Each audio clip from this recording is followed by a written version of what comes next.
कलयुग को शास्त्रों में अज्ञान, अधर्म और नैतिक पतन का युग कहा गया है।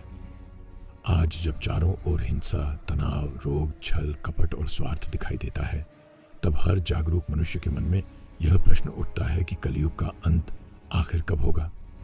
क्या यह युग अपने अंतिम चरण में पहुंच चुका है या अभी इसकी लंबी अवधि शेष है? इसी शास्त्रीय सत्य को आज हम पैंप भक्ति रस चैनल पर समझने का प्रयास कर रहे हैं। सनातन धर्म के अनुसार समय 4 युगों में विभाजित है: सतयुग, त्रेता युग, द्वापर युग और कलयुग। प्रत्येक युग का एक निश्चित काल निर्धारित है। शास्त्रों के अनुसार कलयुग की कुल अवधि 4,32,000 वर्ष मानी गई है। इसका आरंभ भगवान श्री कृष्ण की धरती से प्रस्थान के बाद हुआ था। इसका अर्थ यह है कि काल गणना के अनुसार अभी कलयुग का बहुत छोटा भाग ही बीता है। शास्त्रों में कलयुग के अंत का वर्णन भागवत पुराण, विष्णु पुराण और भविष्य पुराण में कलयुग के अंत के विषय में स्पष्ट संकेत दिए गए हैं। शास्त्र ये बताते हैं कि कलयुग का अंत अचानक नहीं होता, बल्कि यह धीरे धीरे अधर्म के चरम पर पहुंचने के बाद समाप्त होता है। जब समाज में धर्म लगभग लुप्त हो जाता है और मानवता अपने मूल स्वरूप को भूल जाती है, तभी युग परिवर्तन का समय आता है।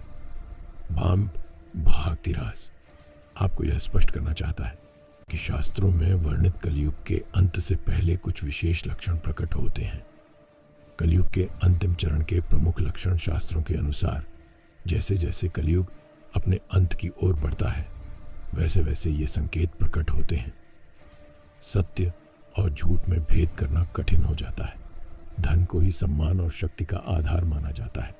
माता पिता और गुरु का सम्मान कम हो जाता है। रिश्ते स्वार्थ पर आधारित हो जाते हैं। धर्म दिखावा बन जाता है, आचरण नहीं। आज की परिस्थितियां इन लक्षणों से काफी मेल खाती प्रतीत होती हैं।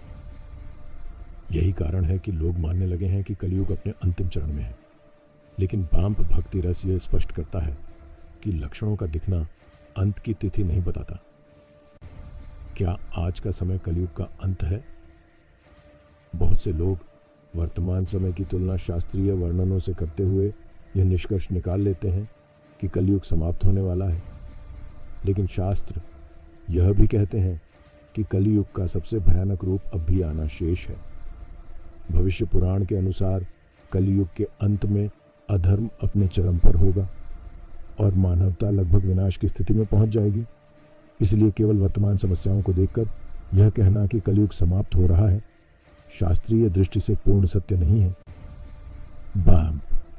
भक्ति रस का उद्देश्य भ्रम फैलाना नहीं, बल्कि शास्त्रों का वास्तविक दृष्टिकोण प्रस्तुत करना है। कल की अवतार और कलयुग का अंत शास्त्रों में कलयुग के अंत का सबसे महत्वपूर्ण संकेत भगवान कल की अवतार को माना गया है।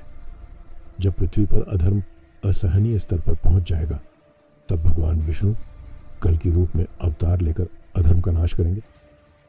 कल के अवतार के बाद ही कलयुग का पूर्ण अंत होगा और उसके बाद सतयुग की पुनः स्थापना होगी। यह प्रक्रिया अत्यंत गहन और व्यापक होगी, न कि केवल कुछ वर्षों में होने वाला परिवर्तन।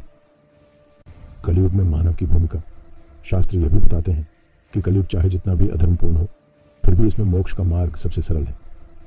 नाम, स्मरण, भक्ति और सत्कर्म के माध्यम से व्यक्ति इस युग में भी आत्मिक उन्नति कर सकता है। भाम भक्ति रस यह संदेश देता है कि कलयुग का भय करने के बजाय हमें अपने कर्म और चेतना को शुद्ध करने पर ध्यान देना चाहिए। युग का प्रभाव बाहर से अधिक भीतर से होता है। निष्कर्ष, कलयुग का अंत कोई निकट भविष्य की तिथि नहीं, बल्कि एक दीर्घकालीन प्रक्रिया है। शास्त्रों के अनुसार अभी कलयुग का बहुत भाग शेष है, लेकिन उसके लक्षण धीरे धीरे स्पष्ट होते जा रहे हैं। अंत का वास्तविक संकेत कल के अवतार से जुड़ा है, न कि केवल वर्तमान संकटों से। इसीलिए आवश्यक है कि हम भय में नहीं, बल्कि जागरूकता में जिए। यही संदेश पैंप भक्ति रस चैनल आप तक पहुंचाना चाहता है।